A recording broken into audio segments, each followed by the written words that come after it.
My daughter-in-law took a business trip to Phoenix for 10 days. The morning her rental car disappeared around the corner of our street, my son, who hadn't taken a single step in 6 years, walked into the kitchen, gripped the counter with both hands, and told me we needed to get out of the house before she came back.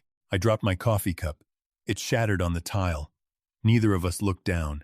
Before I go any further, take a breath and hit that like button. Subscribe if you're new here, and tell me in the comments where you're watching from tonight. My name is Gerald Holt. I'm 67 years old, a retired county fire marshal from Savannah, Georgia. And what I'm about to tell you is the story of how the most dangerous thing I ever faced wasn't a burning building. It was the woman living under my roof. It started on a Tuesday in late October. My daughter-in-law, Diane, had been planning this trip for months. A pharmaceutical sales conference, she said. Nashville to Phoenix. 4 connecting flights. 10 days at a convention center hotel. She had her luggage lined up by the door 2 days early, matching cream-colored bags, each one tagged with little gold initials, D.C., H. Diane Carol Holt. She had taken my son's last name like she had taken everything else that belonged to him. My son's name is Caleb. He's 42 years old. 6 years ago, he was a high school football coach in Chatham County. The kind of man who could command 60 teenage boys with nothing but a low voice and a steady stare. He coached 4 consecutive regional championships. Parents drove from 3 counties over to have their sons play for him. He was large and certain and full of direction, the kind of man people naturally followed. Then came the accident. A rainy November night on Highway 17, a pickup truck ran a red light and caught Caleb's driver's side door at 50 miles an hour. When the paramedics pulled him out of the wreckage, the trauma surgeon told us his spinal cord had been compressed, not severed, compressed at the T10 vertebra. The ER physician used the word temporary. He said with proper rehabilitation, Caleb could expect significant motor recovery within 12 to 18 months. That was the last time I heard the word temporary used about my son's condition. Diane took control of everything within 72 hours. She had the private specialist flown in from Atlanta, a quiet man with a smooth handshake and a business card that listed 3 medical boards. He reviewed the imaging, spoke with Diane in the hallway for 20 minutes while I waited in the family room, and then told me, with genuine-looking sorrow in his eyes, that the compression had created permanent nerve damage, that the earlier assessment had been premature, that Caleb would not walk again. I believed him. Why wouldn't I? He had the credentials. Diane had the paperwork. And I was a 61-year-old man who fixed fire code violations for a living, not a neurologist. I moved into their guest room that same month. For 6 years, my retirement meant waking at 6 every morning to help my son out of bed, lower him into his chair, wheel him to the bathroom, and sit with him while Diane prepared his breakfast with the careful, theatrical devotion of a woman who wanted everyone in earshot to notice how much she sacrificed. She would grind his medications into his orange juice, a combination of what she called nerve stabilizers and antispasm compounds, and hand him the glass with the same gentle smile every single morning. He was always foggy by 9 o'clock, always exhausted by noon, always asleep before 8 at night. I thought it was the injury. I thought it was grief. I thought it was what happened to a man when his body betrayed him and his world collapsed to the size of a wheelchair. The morning Diane left for Phoenix, I felt something I hadn't felt in years. Quiet. Not the tense, eggshell quiet of a house where someone is always performing. Real quiet. The kind that settles into the walls when a storm finally moves past. I poured my coffee and stood at the kitchen window watching the oak leaves collect in the corner of the driveway. I planned to take Caleb out to the back porch once he woke up. Just sit in the October air. Maybe watch the game on the little outdoor television his buddy Ray had installed last summer. Nothing scheduled. No clipboard. No syrupy instructions left on the refrigerator in Diane's looping handwriting. I heard the sound at 7:43, not the soft wheel roll of his chair on the hallway hardwood. Something heavier. A shoulder hitting the wall. A sharp intake of breath. Then a thud that rattled the picture frames. I moved fast. 30 years of fire investigation trained me to move toward the sound, not away from it. I came around the corner of the hallway with my heart already ahead of my body, and I stopped so hard my socks slid on the floor. Caleb was standing. He had both palms pressed flat against the wall, his arms shaking like load-bearing beams in a structure that wasn't built for the weight. His legs, the legs I had lifted and positioned and strapped into footrests for 2,190 consecutive days, were bent at the knees and trembling. but they were holding him. He was breathing like a man surfacing from deep water, each breath a deliberate, desperate act. "Son." I said it so quietly I'm not sure any sound came out at all. He turned his head toward me. His face was gray and soaked with sweat, and his eyes were the clearest I had seen them in 6 years. Not foggy, not drifting, sharp and terrified and completely present. "Dad," he rasped, "we have to go. Right now, before it wears off." I didn't ask what it was. I crossed the hallway in 4 steps and got my arm under his shoulder. He was heavier than I remembered, or maybe I was older. Probably both. He pushed against the wall, found his footing, and together we made it down the hall in a slow, grinding walk that took 3 minutes and felt like crossing a river. I got him into my truck. He collapsed against the passenger window, his chest heaving. I didn't start the engine immediately. I sat there with my hands on the wheel and looked at the side of my son's face, and I asked him, very carefully, to tell me what was happening. He talked for 40 minutes. I didn't interrupt once. The accident was real. The compression injury was real. But the prognosis, the permanent damage, the irreversible nerve destruction, was a lie. The ER physician's original assessment had been correct. 12 to 18 months of targeted rehabilitation. That was all Caleb had needed. Diane knew that before the first specialist ever set foot in the hospital. She had already been in contact with Dr. Emmett Fairclough, the Atlanta consultant, for 3 weeks before the accident. Caleb had discovered this by accident 18 months ago, in a cloud storage folder she'd accidentally shared to their joint tablet. He'd seen emails, dates that didn't line up, wire transfers he didn't recognize, and then he'd seen his own name in the subject line of a message from an insurance brokerage he'd never heard of. He had said nothing. He was still heavily medicated at that point, swimming in and out of coherence, unable to trust his own perception. He told me there were entire weeks he couldn't be sure what was real. He thought he might be losing his mind. So he waited. He studied her. And 23 days ago, he began holding his morning medication under his tongue and spitting it into the bathroom drain once she left the room. The fog lifted slowly, like a sky after a long rain. At night, while Diane slept, he would drag himself from the bed to the floor and force his legs to bear weight, an inch at a time. Then a foot. Then a full stand against the bedroom wall in the dark, shaking so hard his teeth rattled, rebuilding muscles that 6 years of forced chemical sedation had reduced to near nothing. He had been waiting for the day she would leave the house. I gripped the steering wheel until the leather creased under my hands. The rage I felt was not the hot, explosive kind. It was the slow, structural kind, the type that spreads through a building before the walls come down. I knew that kind of anger. I had spent my career learning to respect it. I asked him where he needed to go. He looked out the windshield at the Georgia pines and told me to drive to a self-storage facility on the east side of Savannah. Exit 104 off I-16, Unit 34B. He told me Diane had a key on a ring she kept in her coat pocket, but she didn't know that 3 months ago, during one of the brief windows of clarity his tapering medication allowed, he had used her key to make a duplicate while she ran an errand. We drove without speaking. The October light came through the trees in long, flat angles, and I focused on the road and tried to build a picture of who my daughter-in-law actually was. The storage unit was a 10 by 15 room with a rolling metal door and a bare fluorescent bulb. When I pulled it up, the first thing I saw was file boxes. 11 of them, stacked in 2 neat rows, each one labeled in Diane's handwriting. Behind them, a fireproof safe the size of a small refrigerator. Caleb knew the combination. Inside the safe were documents that turned my understanding of the last 6 years completely inside out. The first thing I found was Caleb's settlement. After the accident, a civil suit against the driver of the pickup truck had resulted in a $9 million judgment. Diane had told our entire family that the money was locked in a protected medical trust, untouchable, managed by a law firm downtown, invested conservatively to fund Caleb's lifetime of care. She had shown us paperwork. She had cried when she explained it. The medical trust didn't exist. The money had been moved through 3 LLCs she incorporated in Delaware, Georgia, and Tennessee over the course of 2 years. What remained of it was sitting in a private investment account in her name alone. What she'd spent was documented in the file boxes, commercial real estate acquisitions, 2 vacation rental properties in coastal South Carolina, a 40% stake in a private ambulatory care clinic operating in Augusta. She had used my paralyzed son's settlement money to build a business portfolio while I changed his sheets and spoon-fed him his breakfast every morning for 6 years.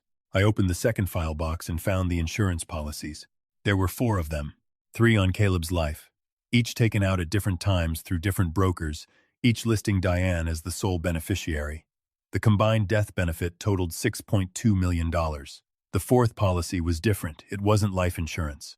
It was a long-term disability policy with an accelerated death benefit clause, meaning it would pay out a lump sum if the insured suffered a qualifying terminal diagnosis.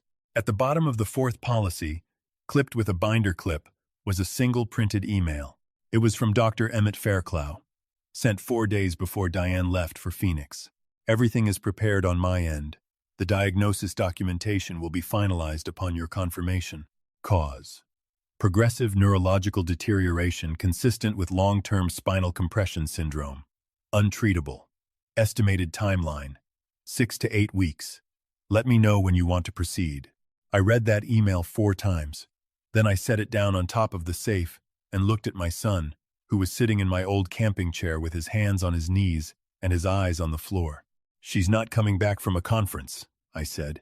"No," he said. "She's not." The silence in that storage unit was the loudest thing I have ever heard. My first instinct, the one that fired before conscious thought, was to call 911, drive to the police department, lay every document on the nearest detective's desk, and let the law take over. That's what a reasonable man does. That's what a man who trusts the system does. But I had spent 30 years in fire investigation. I understood something fundamental about evidence. It's only as good as the person presenting it and the authority receiving it. If I walked into Savannah PD with these documents today, Diane's attorney would have a response within hours. She held Caleb's medical power of attorney. She would produce Dr. Fairclough's credentials, his board certifications, his professional reputation, and a story. A story about a confused, grief-stricken father who had constructed a conspiracy theory to explain away the tragedy of watching his son deteriorate. A story about a devoted wife who had sacrificed everything, now being persecuted by a bitter family who couldn't accept the medical reality. And Caleb, a man who was supposed to be severely neurologically impaired, suddenly walking and talking and accusing his caretaker of fraud. The legal system would look at him and see exactly what Diane had designed. An unstable, compromised patient making claims his own medical records contradicted. We needed something else. We needed her in the act. I laid it out for Caleb step by step. He listened with his coach's focus still, absorbing, thinking 3 moves ahead. We drove back to the house. What I did over the next 4 hours came from 3 decades of arson investigation. When you investigate a fire, you don't just document the scene as it is. You anticipate what the fire will do next. You get ahead of it. I had 2 personal dash cameras, high-definition units I used to document fire scenes, and a set of wide-angle lenses I kept in my investigation kit in the truck bed. I ran 1 camera behind the kitchen vent facing the counter where Diane always prepared Caleb's medications. I ran the second from the hallway smoke detector housing, giving it a full view of the living room and the front door. I synced both feeds to a cloud server using my personal hotspot, bypassing the home network entirely. If she accessed the router or cut the internet, the footage would continue uploading to a server in another state. Then I went to Caleb's room and we planned what came next, with the same precision I used to brief fire crews. He would be in his chair when she walked in. He would take whatever she gave him but not swallow it. I would be visible, reading, unremarkable. The same tired old man she had dismissed for 6 years. We had 3 days before her scheduled return. She came back in 2. I was sitting in the living room with a John Grisham novel I wasn't reading when the front door opened at 11:47 on the second evening. Diane stepped in wearing a dove-gray travel jacket and pulling her cream-colored luggage. And the first thing she did before she set down her bag, before she said hello, was look at the kitchen counter where Caleb's pill organizer sat. Her eyes went there before they went to either of us. I noted that. 30 years of investigation taught me that what a person looks at first tells you everything about what they're thinking about most. She turned to me with a wide smile and said the conference had been cut short. Reorganization in her division. She was sorry she hadn't called ahead. She looked rested, not disappointed. Her cheeks had color. Her eyes were bright. She looked like a woman who had completed something, not interrupted it. I smiled back and told her we were glad she was home early. She crossed to Caleb's chair and stroked his hair and murmured something I couldn't hear from across the room. He sat perfectly slack, his chin low, his expression the vacant, medicated look she had designed. The camera behind the kitchen vent caught every second of it. That night, from my room, I watched the audio feed on my phone, with an earpiece pressed deep into my ear canal. At 12:30 in the morning, Diane sat on the edge of her bed and made a call from a phone I had never seen before. A slim burner, the kind sold prepaid at gas stations. She spoke quietly, but the microphone I had placed in the hallway vent was sensitive enough to pull her voice through the wall. She told the person on the other end that she was back early, that everything was in position, that she needed the documentation ready no later than Friday. Then she said, "Let's just get it done. I've waited long enough." I sat in the dark with that sentence pressing against my sternum like a hand. I didn't sleep. At 4 in the morning I got up, put on my boots and my jacket, and walked out through the back door into the cold Georgia night. I drove 40 minutes to the federal building on Bull Street. The FBI field office in Savannah maintained a resident agency, a small satellite operation connected to the Atlanta field office. I had worked with them twice in my career on insurance fraud cases involving deliberate arson. The duty agent who let me in was a young woman named Special Agent Carla Desmond. She had the brisk, unimpressed manner of someone who had heard too many walk-in tips that amounted to nothing. I placed my phone on her desk, pulled up the storage unit photographs, the policy documents, the Fairclough email, and the audio clip from 40 minutes ago. She listened to the recording twice. Then she picked up her desk phone and called her supervisory agent at home. What followed was 2 hours in a windowless room with 3 agents and a legal pad. I laid out every piece of the architecture, the settlement funds, the LLCs, the insurance policies, the fabricated prognosis, the specialist's email, the late-night phone call. Agent Desmond and her supervisor, a heavy-set man named Broward, asked careful, specific questions. They were not dismissive. They were building something.